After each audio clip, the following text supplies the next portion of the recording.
Coffee was discovered in Ethiopia by a goat herder in 580 AD. He tried what his frisky goats were munching on, a red berry from the Arabica shrub. It made him happy, as legend would have it. Arabs are generally believed to be the first to brew coffee. In 1543, Kher Beg, governor of Mecca, banned coffee. The Sultan of Cairo loved coffee and therefore reversed the law and executed Kher Beg. The first coffee house opened in Istanbul in 1554. Circa 1500, the Grand Vizier Kupril of Constantinople closed the coffee houses, and anyone caught drinking coffee was soundly castigated. On your second offense, you were executed by drowning. This started the first coffee boom. Coffee was first known in Europe as Arabian wine. In 1635, the first coffee house in Italy opened.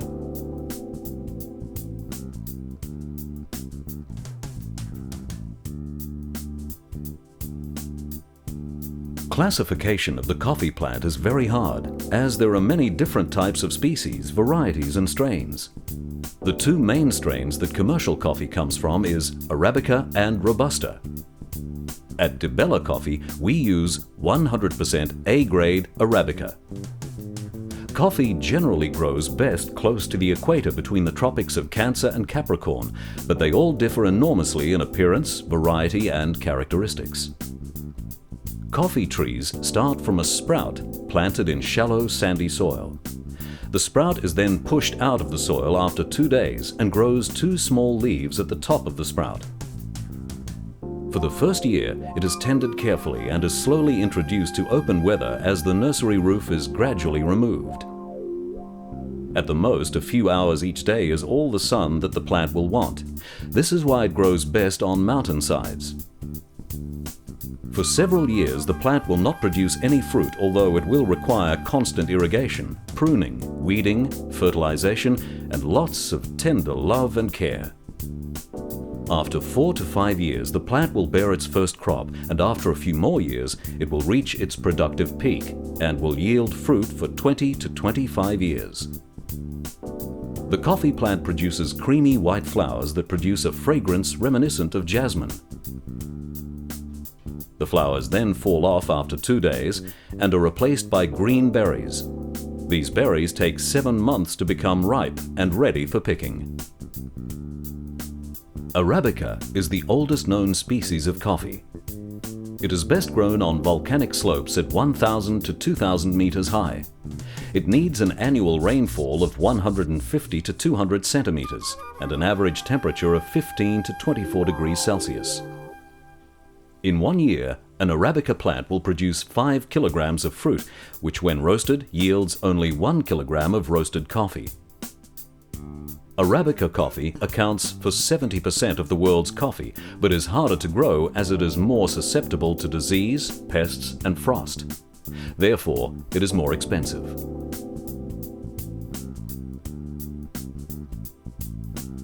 When the berries ripen, they must be picked almost immediately. Most A-grade Arabica is still hand-picked. The coffee fruit looks like a cherry. It is similar in color and size to a cherry, and each cherry contains 2 beans. Beneath the cherry is the pulp, a sweet, sticky yellow substance which becomes a slimy mucilage closer to the beans.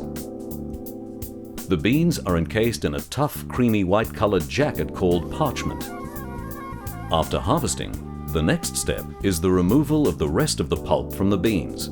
This is done by either a wet process or dry. Most A-grade Arabica is done by the wet process. Immediately the beans are washed in big tanks where the water then leads them through a series of channels. The rushing water helps to loosen the outer skin of the beans as they move towards a depulping machine. They then arrive in a fermentation tank where the beans will soak for 36 hours.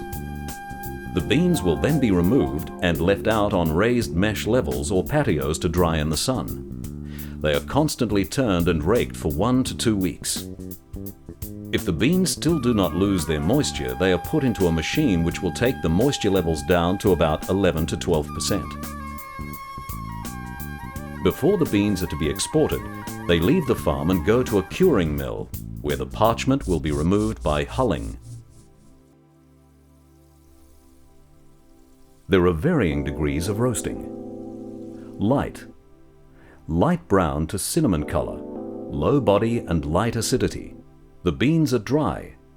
This roast is too light and does not allow the coffee to develop to its full potential. Medium light brown color. The acidity brightens and body increases slightly. The bean is still dry. Medium, a medium brown color. The acidity continues to increase and the body becomes more potent. The bean is mostly dry. Medium dark, a rich brown color. Very small droplets of oil appear on the surface. The acidity is slowly diminished and body is most potent. This is the ideal roast for a well-blended espresso. Dark, a deep brownish black color. The bean has spots of oil or is completely oily. Subtle nuances are diminished. Flavor decreases while body dominates. Very dark, a black surface covered with oil. All subtle nuances are gone, aroma is minor, and body is thin. This roast is characteristic of American espresso.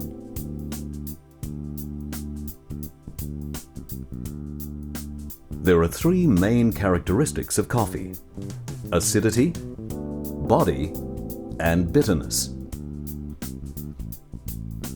Acidity is the bright and dry taste that adds life to a coffee.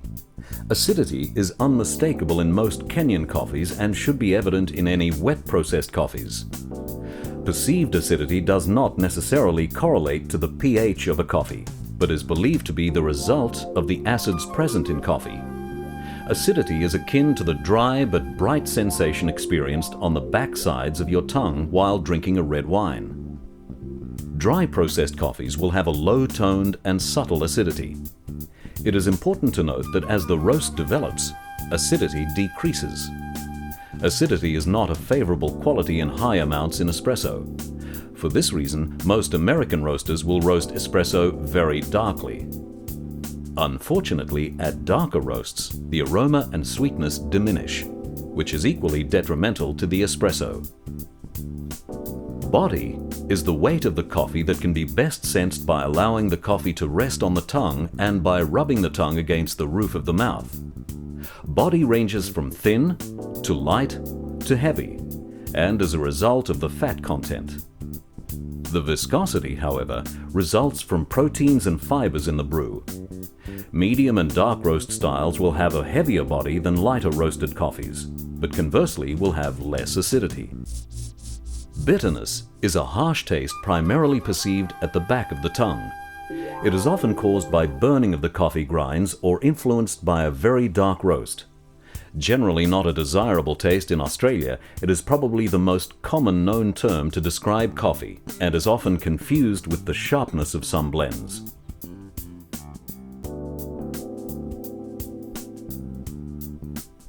There are four well-known brewing methods: Turkish Brewing, Espresso, Drip Brewing, and Plunger Brewing. Turkish Brewing. This is the most popular method for drinking coffee all over the Middle East, Greece, and Turkey. A form of coffee infusion, this method uses a long-handled, narrow-necked device called an ibrit, where very fine, powdery coffee grounds are placed with sugar and water. Put on the heat to boil, the liquid inside begins to rise and a dark foam will come through the small opening of the ibrit. Your coffee is done and should be poured into demitasse cups immediately along with the very desirable foam. Espresso. There are two different types of espresso makers: the stovetop model and the household electric countertop model. The latter resembles the large espresso makers seen in all coffee houses. They force hot water through grounds directly into your waiting demitasse cup. The nice added feature of most of these countertop machines is that you can make steamed milk for cappuccino and latte. Stovetop models have two chambers. The chamber on the bottom forces hot water through a filter that holds your coffee grounds into the upper serving chamber. The espresso brewing method requires a fine grind. Drip brewing. The drip brew method generally consists of pouring 90.6 degrees Celsius to 96.1 degrees Celsius water through a bed of coffee grounds held in a filter basket or cone. The water flows through the grounds continuously during the brew cycle, forced only by gravity. Filter brewed coffee is usually passed through a paper filter. This has a significant effect on flavor. Some flavor components will not pass through the filter as readily as others. Paper filters also do a good job of holding back the smallest particles in coffee grounds, the dust. These factors make for a cleaner, brighter flavor, or, as advocates of other brew methods might argue, they rob the brew of some of its richness. The drip brewing method requires a medium grind. Plunger brewing. The way a plunger works is really simple. Just put the recommended amount of ground coffee in the glass pot. Use a coarse to very coarse grind, similar to very coarse sand or raw sugar. Then pour in water that is not quite boiling, about 90 degrees C, and place the lid with the push-down filter on top. Next, slowly press down on the filter rod, pushing the grounds to the bottom of the pot. Using a coarse grind makes this easier. Once the coffee is pushed to the bottom, it's ready to serve. There are 5 fundamentals for making the perfect cup of coffee. The first of which, of course, is to begin with debella coffee. Then, the preparation of the work area, setting the grinder, filling the group basket, frothing milk, and cleaning your machine. Follow the guidelines for each of these, and you're sure to produce the perfect coffee every time. Light, air, and temperature are the 3 key elements that affect the quality of coffee during storage. Coffee should be kept away from natural light in an airtight container at a cool, consistent temperature, 2 to 8 degrees Celsius. Therefore, the fridge is the best possible place to store your coffee. When coffee is not kept under these circumstances, the coffee releases the oils contained in the beans at a dramatic rate, causing the coffee to lose a lot of flavor when brewed. This is also why coffee should be served when it's 48 hours to 2 weeks old, as the older the coffee gets, even if stored correctly, the more oil it will release. Remember, fresh is always best.